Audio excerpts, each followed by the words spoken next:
ആടാ കസ്റ്റമർ ചോദിക്കുന്നുണ്ട് പാർട്ടി വെയറിൽ കുറച്ച് ഡിഫറെന്റ് ആയിട്ടുള്ള ഐറ്റം കറക്റ്റ് അല്ല ചോദിക്കുന്നുണ്ട്.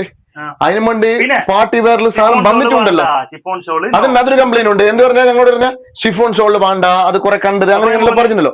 അപ്പൊ വെറൈറ്റി സാധനം വന്നിട്ടുണ്ട്. ഇത് ഷൈനിങ് മെറ്റീരിയല്, പക്ഷെ സാധനം പൊളി. ഞാൻ ജസ്റ്റ് ഓപ്പൺ ആക്കിയിട്ട് നിങ്ങൾക്ക് കാണിച്ചു തരാം. എങ്ങനെ ഇല്ലെങ്കിലേ സാധനം ഇങ്ങനെയുള്ള ഒരു സാധനമാണ്. ഇതിന്റെ പ്രത്യേകത ഇല്ലെങ്കിൽ ഡബിൾ ഷെയ്ഡ് വരുന്നത്. എങ്ങനെ ഡബിൾ ഷെയ്ഡ് സൂലോ ഇതിന്റെ വർക്ക് ഒന്ന് സൂം ആക്കിയിട്ട് കാണിച്ചു കൊടുക്കണോ, അന്നെങ്കിൽ ഈ വർക്ക് മനസ്സിലാവും. അപ്പൊ ഇതിന്റെ കഥ എങ്ങനെ ഇല്ലെങ്കിൽ ഷോളും ഇതേപോലത്തെയാണ്. ഹെവി പാർട്ടി വെയറാണ് ഷോളും വന്നത്. ഡബിൾ ഷെയ്ഡ് എങ്ങനെ double shade heavy hand work shawl വന്നത്.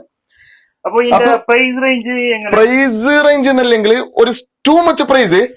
ഐ മീൻ പ്രൈസിന്റെ നിങ്ങൾ ടെൻഷൻ ആക്കണ്ട. സാധനം വന്നിട്ട് നോക്കണേ വേണോ. പിന്നെ പ്രൈസിന്റെ മേഹുണ ഞാൻ ഉണ്ടാവും. നിങ്ങൾ പ്രൈസിന്റെ ടെൻഷൻ ആക്കണ്ടേ വേണ്ട. ഓക്കെ ഇതിന്റെ കളേഴ്സ് ഉണ്ട്. എങ്ങനെ ഇല്ലെങ്കിൽ 3 കളേഴ്സ് ആണ് ഇതിൽ വന്നിട്ടുള്ളത്. ഡബിൾ ഷെയ്ഡ് ഒന്ന് ഇത് അങ്ങനെ ഒരു വൈറ്റും റൈസ് ബ്ലൂ, പിന്നെ ഒന്ന് ഒരു ലെമൺ കളർ. പിസ്ത അല്ല ലെമൺ കളർ. ഓക്കെ എടുക്കണമെങ്കിൽ നമ്മളെ ലൊയ്റ ഷോപ്പിലേക്ക് നിങ്ങൾ തീർച്ചയായിട്ടും. പിന്നെ നമ്മളെ വേറൊരു ഷോപ്പുണ്ട്, അത് ഞാൻ പറഞ്ഞിന്, Ayra shop. Okay, Ayra boutique, Loira boutique. ഇൻഷാല്ലാ. അപ്പൊ ജസ്റ്റ് ഒന്ന് നിങ്ങൾ മിസ്സാക്കണ്ട. ഓക്കെ.